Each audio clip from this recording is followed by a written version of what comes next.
Donc salut tout le monde, c'est le fan de musique, j'espère que vous allez bien. Donc aujourd'hui je vais vous présenter ma cigarette électronique de chez Elif.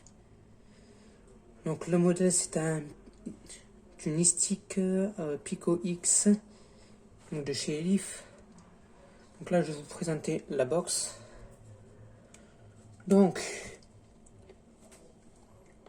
ici vous avez un côté où il y a marqué Istic Pico X, un autre côté avec marqué la Elif, donc le fabricant. Et ici vous allez avoir le bouton PUF, l'écran de contrôle, un port USB mini USB. Ici vous aurez le bouton plus et moins pour le contrôle de votre cigarette électronique. Ici vous avez le dégazage pour vos accus. Donc ici vous allez avoir un pin 510 monté sur ressort avec fabriqué en laiton. Ici vous allez avoir votre endroit pour mettre votre accu. Donc pour votre atomideur, ce sera du diamètre 22 voire même du 23 mm. Donc voilà. Maintenant, pour mettre votre accu, vous allez desserrer le capuchon de votre accu. Donc moi j'ai pris des accus qui sont déjà de base, je pense, dedans. Donc voilà. Vous allez ceci dire refermer votre capuchon. Et vous allez voir que normalement celui-ci va s'allumer automatiquement. Donc maintenant, je vais vous présenter quelle fonction fait cette cigarette électronique. Donc voilà, ici vous avez le nombre de watts auquel vous tirez. Vous avez le nombre de puffs que vous avez fait. Vous avez le nombre de ohms pour votre résistance que je vais vous présenter après. Ici, l'autonomie récente de votre batterie.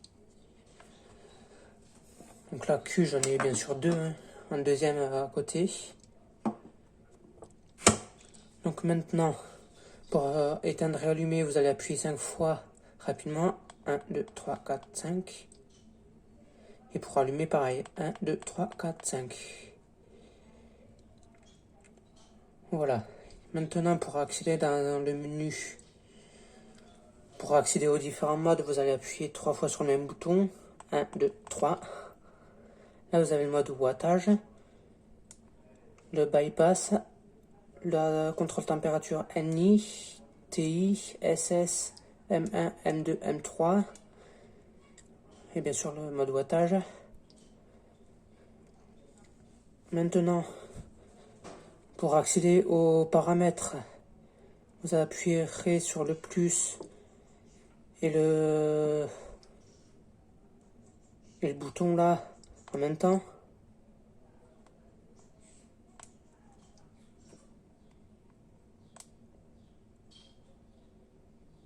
Voilà.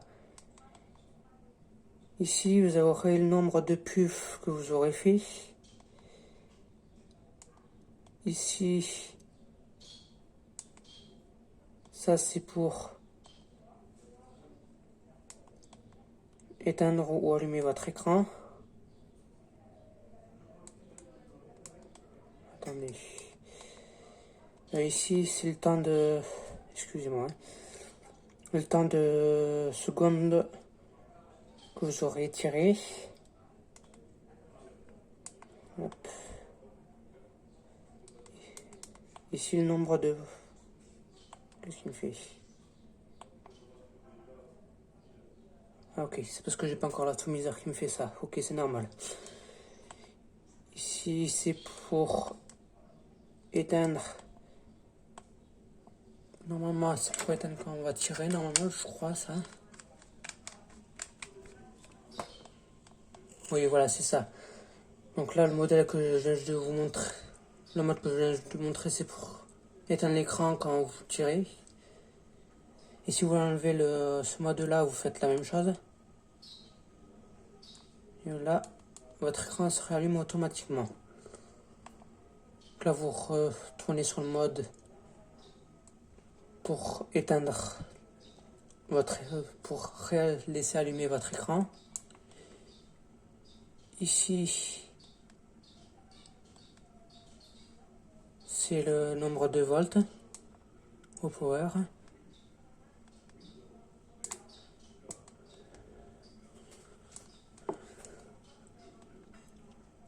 Ici, c'est le temps de maximum pour pouvoir tirer,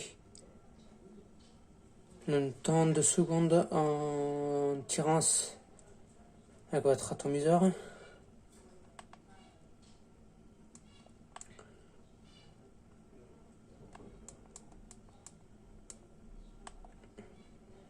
Là, je sais pas trop ce que c'est. Dites-moi ce que c'est si vous connaissez. Si vous y connaissez un peu mieux que moi, dites-le moi en commentaire.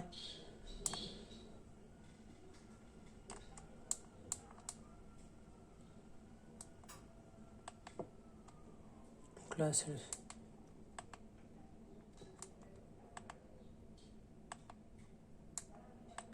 et là, c'est la batterie.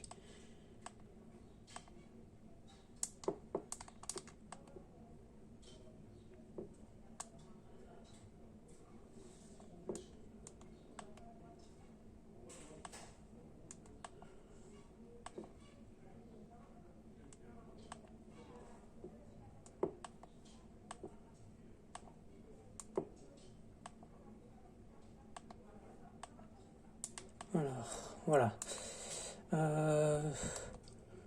Donc voilà. J'ai juste un petit réglage par rapport à ma cigarette.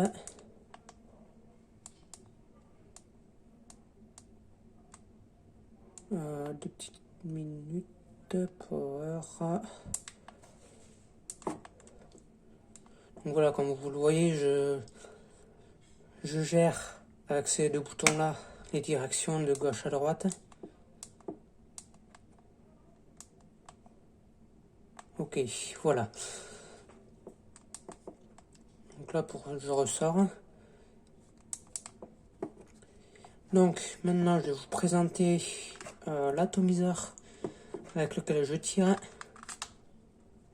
Donc là, bien sûr, vous avez un pin 510 en laiton de diamètre 22. Enfin, de diamètre 22, ça c'est le pin. Ici, vous allez retrouver le pin en question, le pin mâle de votre atomiseur. Donc celui-ci, c'est un Melo 4 de chez Elif aussi, en diamètre 22, contenance 2 ml 5 je crois. Donc ici vous aurez un drill type, si vous voulez bien, le 510, ça avec deux joints d'étanchéité. Là vous aurez le top cap dont le remplissage se fera par là et que je vous montrerai après, mais dont j'ai pas le liquide avec moi. Ici vous aurez deux airflow, un tank en Pyrex 2 ml,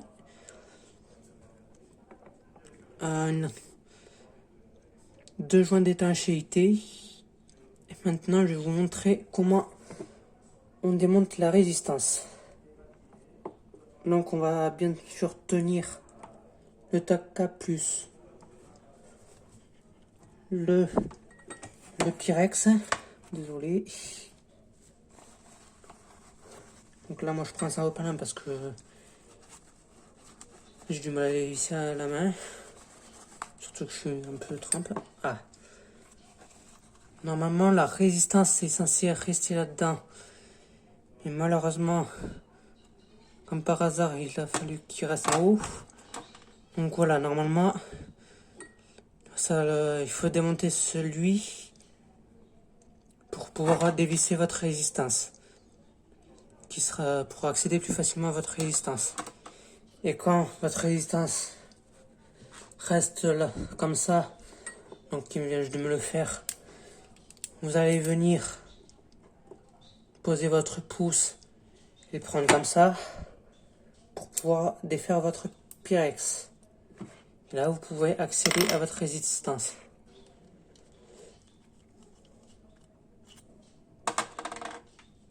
Donc, je fais mon lâche des mains. Voilà, donc là, c'est une résistance de 3 ohms, utilisable entre 30 et 80 watts sur votre Melo 4. Donc là, pareil, vous le remontez. Ah non, qu'est-ce que je dis? J'ai n'importe quoi. Donc là, vous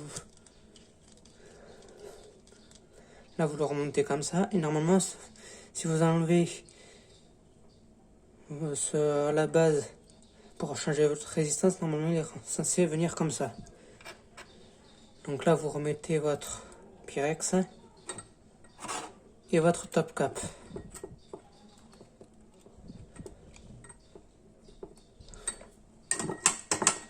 Donc là, bien sûr, vous vissez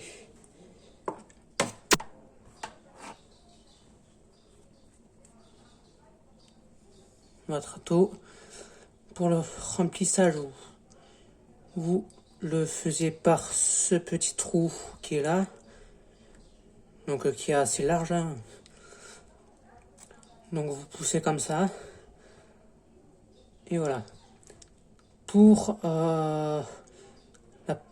si vous avez une résistance neuve, si c'est la première fois que vous utilisez une résistance, veuillez bien laisser 10 minutes pour bien imbiber la résistance, le coton en fait.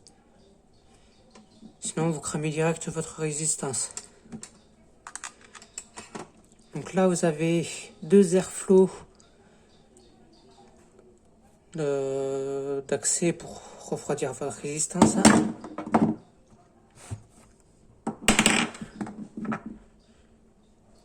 Donc là vous avez, pour le contrôle de l'air, vous avez une bague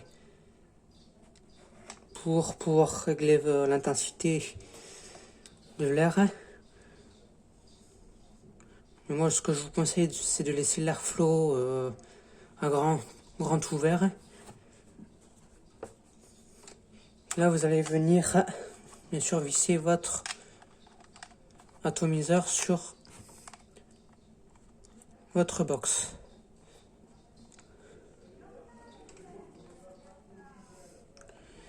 Donc maintenant voilà à quoi elle va ressembler en entière. Au niveau ergonomie, on peut voir que il y a des creux qui sont un peu, que la box est un peu creusée. Donc pour un maintien dans la main qui est vraiment, je trouve, très ergonomie. Donc voilà, moi je la tiens, moi ça dépend comment je la tiens. Ouais. Ça dépend comment je la tiens, vraiment elle est très... elle tient très bien dans ma main. Donc voilà. Donc là malheureusement je n'ai plus de liquide avec moi pour vous montrer comment ça fonctionne le remplissage. Donc je pense que je vous ai à peu près tout montré. Ah oui, je vous ai pas dit où je l'ai commandé, donc je l'ai commandé sur le site Le Petit Vapoteur. Sur Le Petit Vapoteur pour une quarantaine d'euros, je pense. Je me souviens plus exactement du prix. 40 euros et quelques, je crois. Donc aussi le vendeur qui me vend les résistances me dit que ces résistances là sont très fragiles, sont un petit peu fragiles. Voilà. Pour commander vos produits, pour commander vos produits sur site, je vous conseille aromeliquide.com ou aromeliquide. Et le petit vapoteur aussi. Et voilà, je pense que je vous ai tout montré. N'hésitez donc pour charger vos accus, soit vous avez le port USB vers mini USB pour recharger directement l'accu de votre cigarette électronique. Et c'est là aussi pour faire vos mises à jour de votre box. Ou une autre méthode à chargeur externe. Donc là c'est tout simple, vous venez mettre le moins, donc le partie plate sur le bitonio amovible et la polarité plus sur l'autre bitonio. Là vous venez brancher. Vous venez brancher votre accu. Donc là la LED affichera rouge et quand vous le débranchez, quand votre accu sera chargé, il sera vert. Donc voilà, j'espère que vous avez aimé cette vidéo. Je vous invite à mettre un petit pouce bleu, à vous abonner et à commenter cette vidéo. Et sur ce, je vous dis à la prochaine.